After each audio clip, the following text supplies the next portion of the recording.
What made you decide to come to Galway to Cloudbusting? Because I didn't understand what it meant. I'm joking. It's like cloudbusting. Okay. What made me come to Galway was Damien. I felt that his passion for music, you know, he talks about music all the time. He and I follow each other on Twitter, so that's how we met. And then I think that had been about a year of toing and froing, and he'd share rare interviews with me, and I'd share stuff that he might be inclined to like, and so on.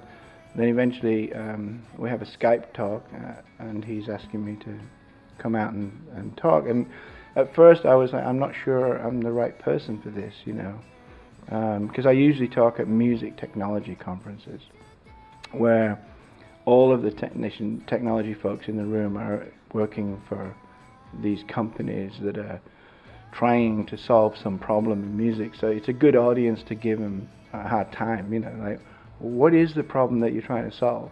Because often I sense they create problems to solve just so they can exist. And it's like, well, we didn't have that problem before, right? You kind of created that problem, and now you're getting money from venture capitalists to solve it. And that's why things fall by the wayside all the time. But I keep asking them, as I asked today, why music? What is it about music that makes people think there's something to be solved? It doesn't make sense.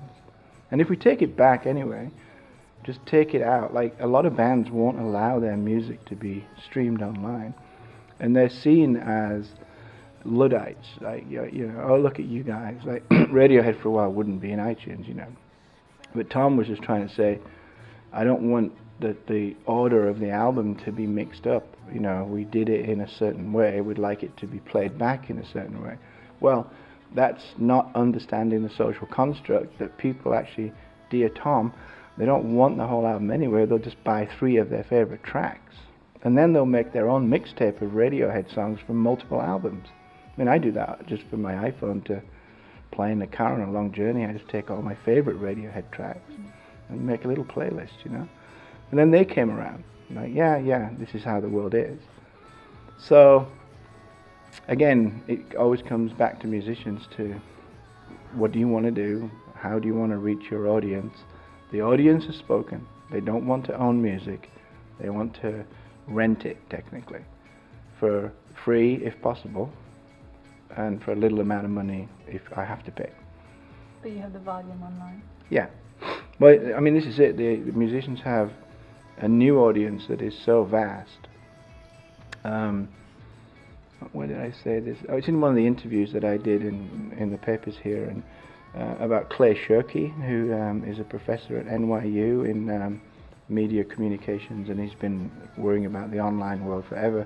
I saw him at South by Southwest on a panel.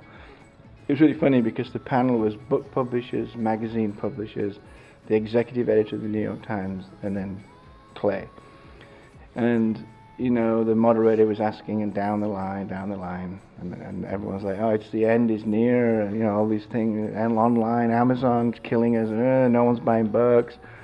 And it gets to the end, and then the lady who was moderating says, Clay, you've been very quiet throughout all this. And he said, yes, but I have something to say.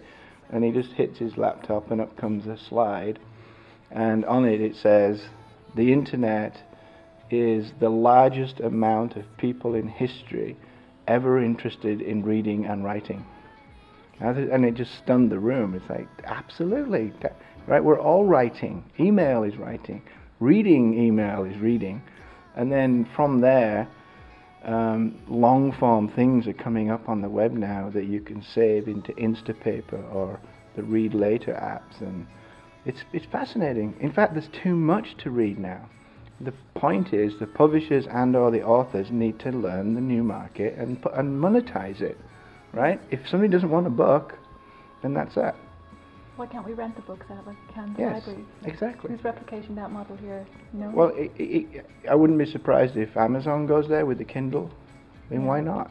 Yeah. But they don't. They tend to give away tons of free books to create sales of books that are often more expensive than buying a book hardback in a store.